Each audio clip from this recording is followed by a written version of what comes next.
There are many ways of playing Magic the Gathering, and Modern is one of the most popular formats to do so. It's a 60-card 1v1 format where you can play any card since 2003. That's a lot of powerful cards. We've had our subscribers vote for one deck to champion every year of Modern's history. And then we had a team of competitive Magic players play all the decks through 4 rounds of Swiss. And finally we have it. The top 8 of what could easily be the most powerful decks in one of Magic's most powerful formats. We will bring you each of the single elimination rounds, and after 7 videos, we will be able to crown one as the best deck ever. Okay, let's go. 5? That's not very high. You can beat that with 1 die already. You want to go first? Yes, sir.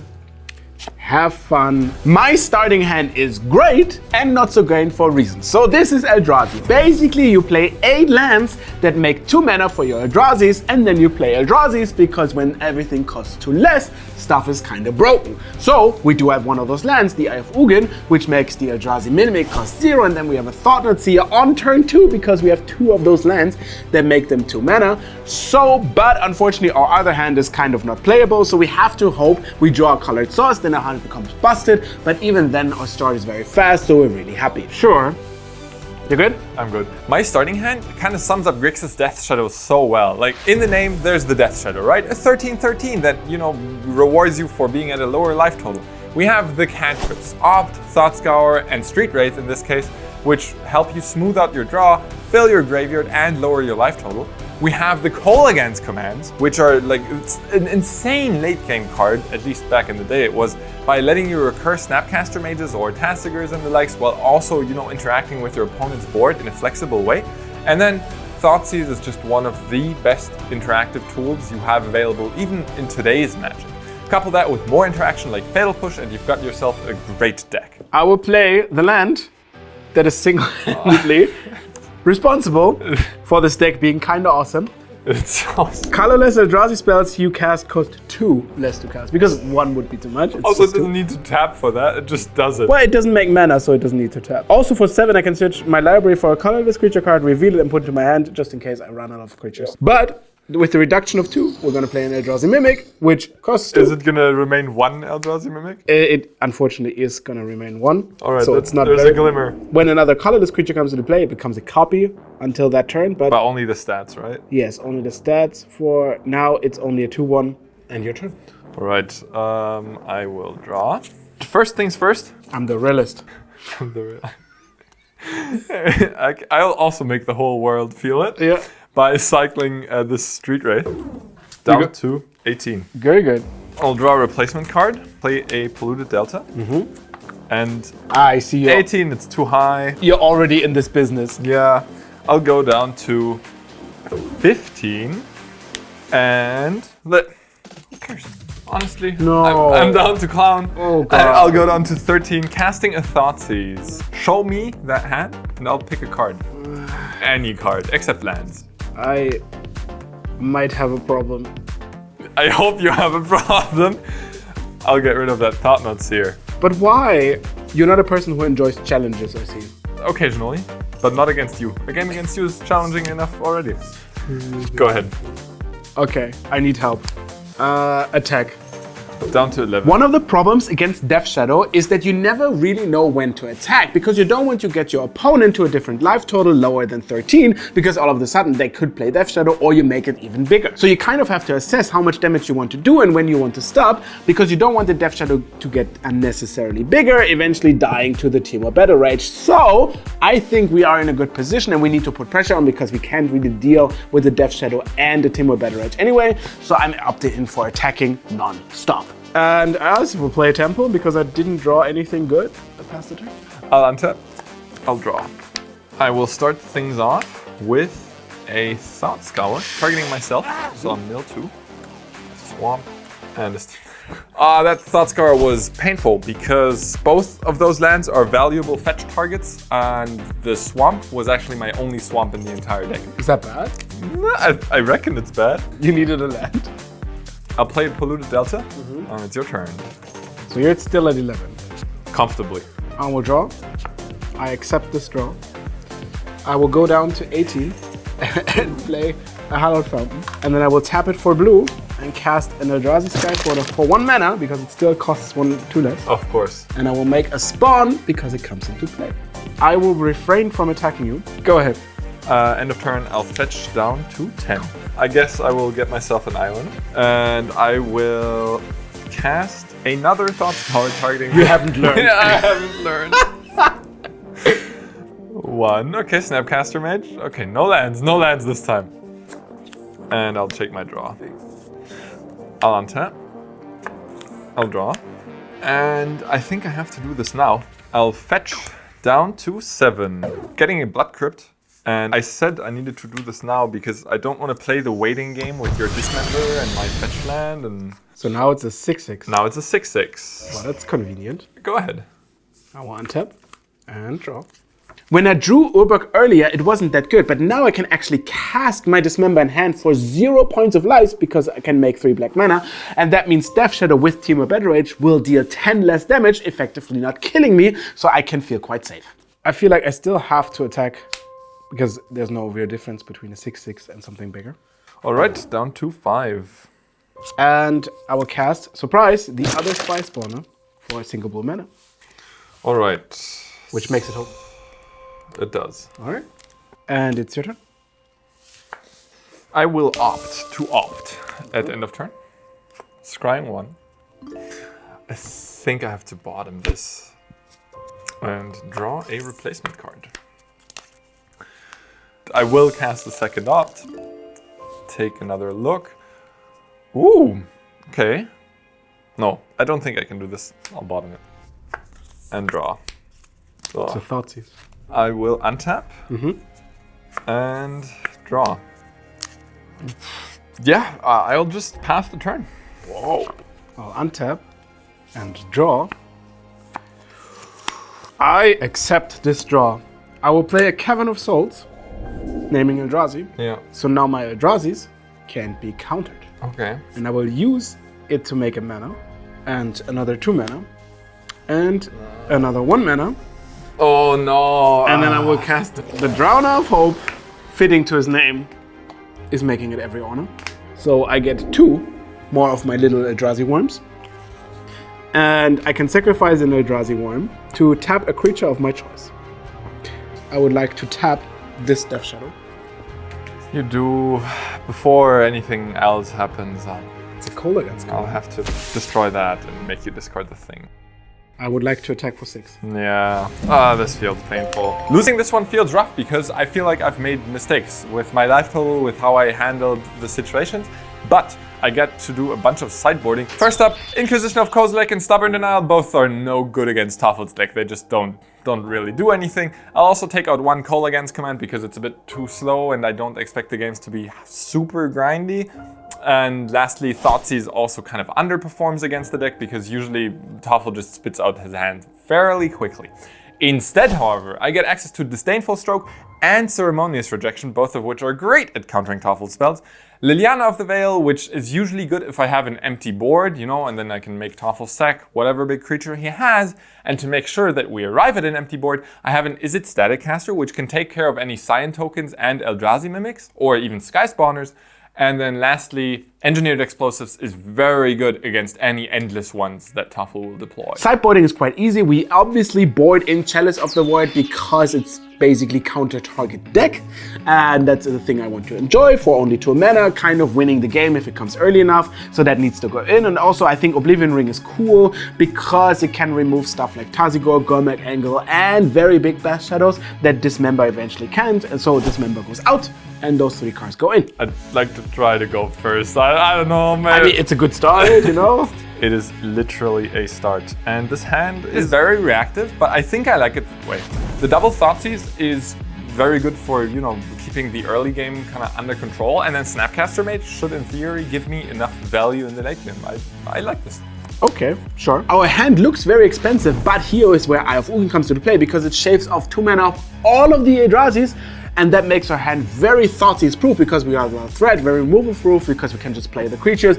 And once we get to keep them all, we can put a lot of pressure, especially with the combo of Eldrazi Displacer and Drowner of Hope, making infinite creatures and blocking, you know. It might not be explosive, but it's definitely a good hand. All right, Let's see it. 18, 16. Let's see it. So we have a Thought-Knot Seer, 2 Eldrazi Displacer, a Drowner, and 3 lands. Can I take the Eye of Ugin? Is that allowed? Unfortunately not. So even though the Thought-Knot Seer looks scary right now, it's not too bad because I do have Fatal Push available. And the Eldrazi Displacer and the Drowner of Hope will become way bigger threats down the line, so I need to take care of those somehow. I'll take the Displacer, I think. Okay, it's gone. I will play an Eldrazi Mimic. Draw. I will play an Eye of Ugin. And it's your turn. I'll untap. Never lucky. I'll draw. So now you have 2 more turns until the Thought-Knot Seer hits. I will play a Scalding Tarn. And yeah, I'll cast another Thoughtseize. I might have drawn an Eldrazi Temple.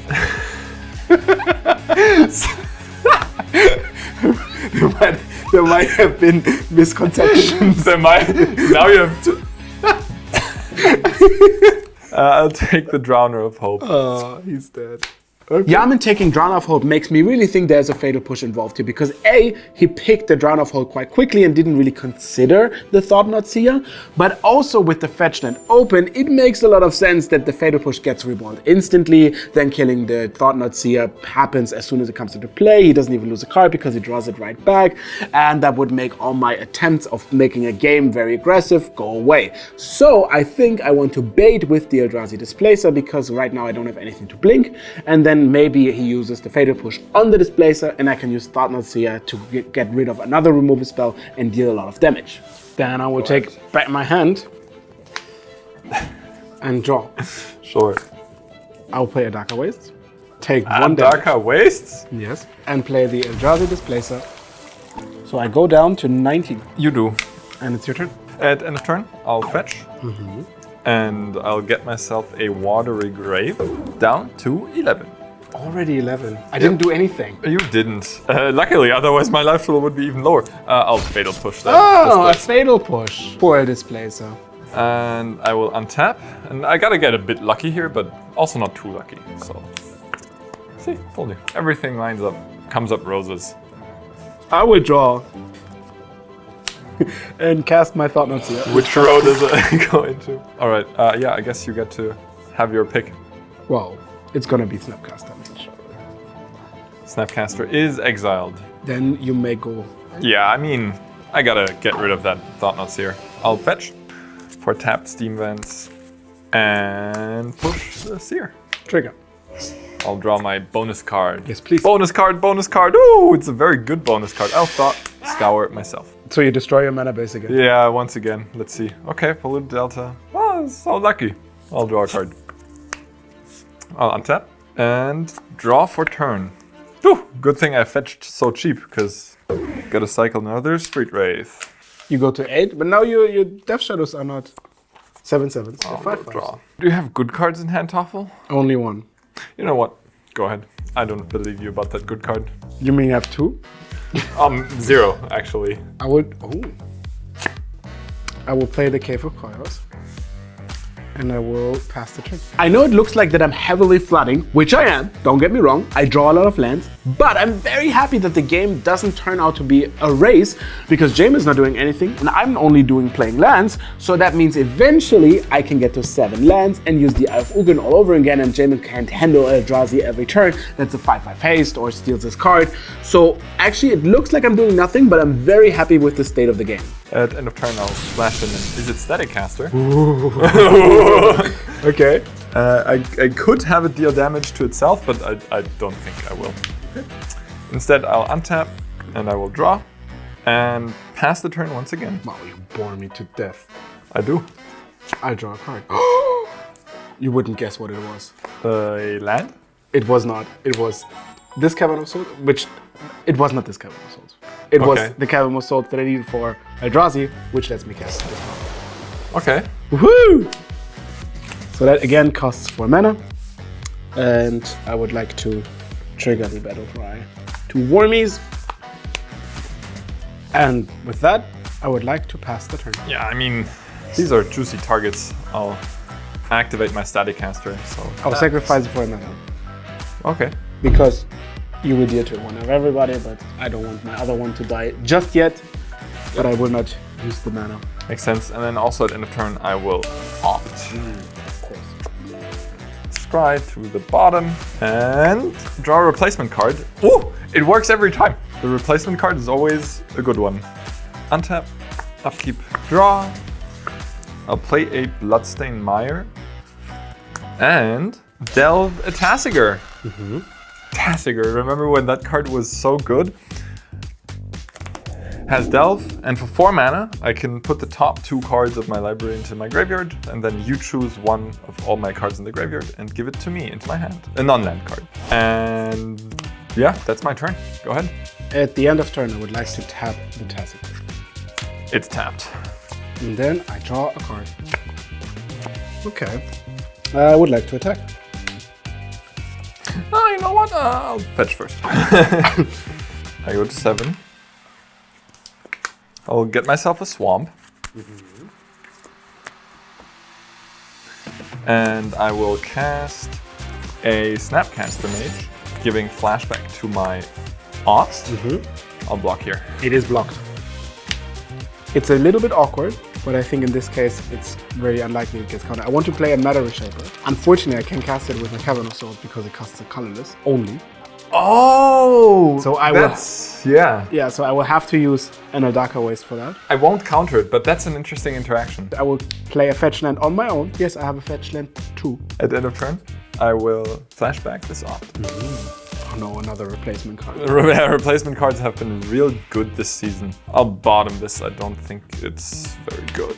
I'll draw a replacement. The replacement cards, they deliver. It's a Death Shadow. I'll upkeep, I'll untap, draw, and you are right, it is a Death Shadow. I'll also play out my land, because then I can activate my Tasigur. Go ahead. So now you have a fetch land too. I want it. Sure. And draw for turn. That is extremely funny. Is this a Toffle draw, where it's a replacement Drowner of Hope? I will tap 2 of my lands. And will cast a Chalice of the Void for 1. Okay. So that means now, everything that costs 1 will be countered. Oh, that makes my Tasigur a bit worse. I feel like there's... Maybe you'll give me the Snapcaster Mage, though. Maybe. I wish I would have had it before Death Shadow, but, you know.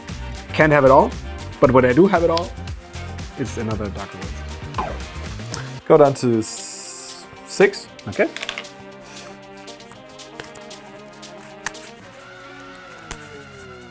I feel like it's unlikely I'll get to a point where... You might also get rid of the Chalice. Maybe. So I'll mill 2. All right, we're getting there. 2 lands in the mix. Good. May I have a Fatal Push? Yes, please. I'll add that to my hand. Okay.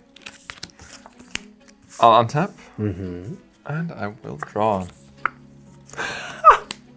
I was thinking this as a top deck would be very convenient.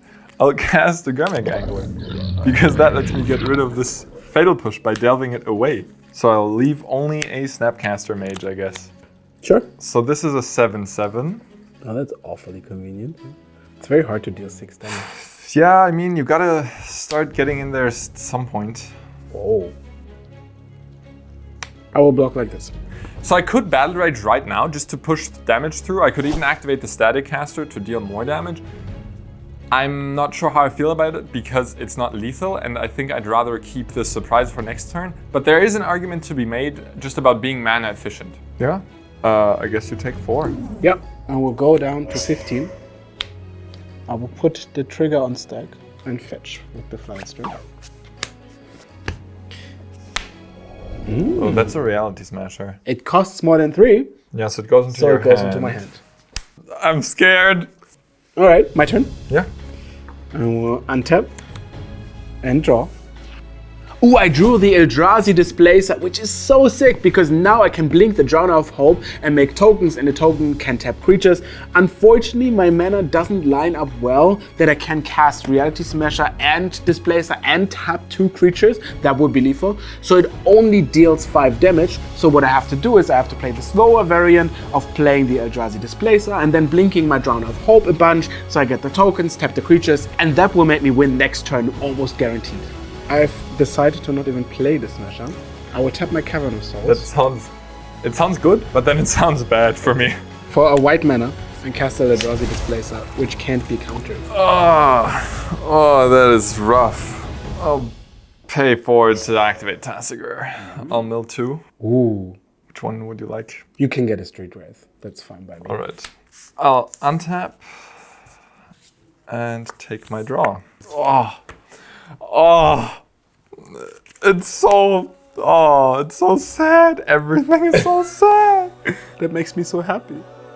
May I go to combat? So now you tell me I have to be aware of the battle rage, huh? The jig is up. I'm dead. There's nothing I can do. My only shot of winning is if Toffel doesn't realize that Eldrazi Displacer can blink my Death Shadow. Be my guest. You may attack. Be my guest, huh? For real? Because you think you're gonna be dead next turn. Alright, I will block. Alright, let me walk you through this. Alright, first things first, I'll cycle this Street Wraith for 2 life, going down to 4. So you think I die next turn anyways? I gotta... Why not go out with a bang? So now the Death Shadow is a 9/9. I'll Battle Rage, so now it has double strike, dealing 18 damage. And I know what you're about And to say, trample. Toffel. That's 1 damage short. Yeah. But I'll activate the Static Caster to deal the final damage. Oh. I have bad news. I will use my Eldrazi Displacer to blink the draw Nuffle. He knew. So it comes into play and I make 2 tokens. Yeah, sure. So right now I would get 18. So I blink your Death Shadow. Wait, was... Alright, it gets blinked. Yes. It's your turn. I untap with all those creatures. Unfortunately, also your Static Caster stuff. Ooh, I remember I still have this Reality Smasher. Of course. Which I pay with this, so it can't even be countered. I'll counter it. It also gets countered. Yeah, it gets countered. It doesn't resolve. Then I will use 2 mana to tap those 2 creatures from the Drawn of Hope and attack. Sure, I can block. Yes, and you take 8. I do. Good game. Toffel, why does every one of your lands produce 2 mana in some way? it's Even kinda for your crazy. abilities. It's not even that the creatures are bad. I mean, they're still reasonable. You would Yeah. play a 5/5 haste. Even after Eye of Ugin was banned, Reality Smasher was still a thing. Yeah, you still. occasionally. It's just crazy good, and it deserves to be in the finals. It's absurd. If you want to see more gameplay like this, you know, the old modern decks, this is serious. You can continue watching this, but make sure you're subscribed because then you'll be notified about everything we do. Also, if you have any feedback at all, please leave a comment below because that's the way we interact and we can make our videos better. Yeah, and if you want to see how this series concludes, next time we're gonna play Oko versus 12 Post, so that's gonna be exciting, the next quarterfinals. And obviously, eventually, we're gonna crown the winner of the best deck ever. Thank you for watching. See you then.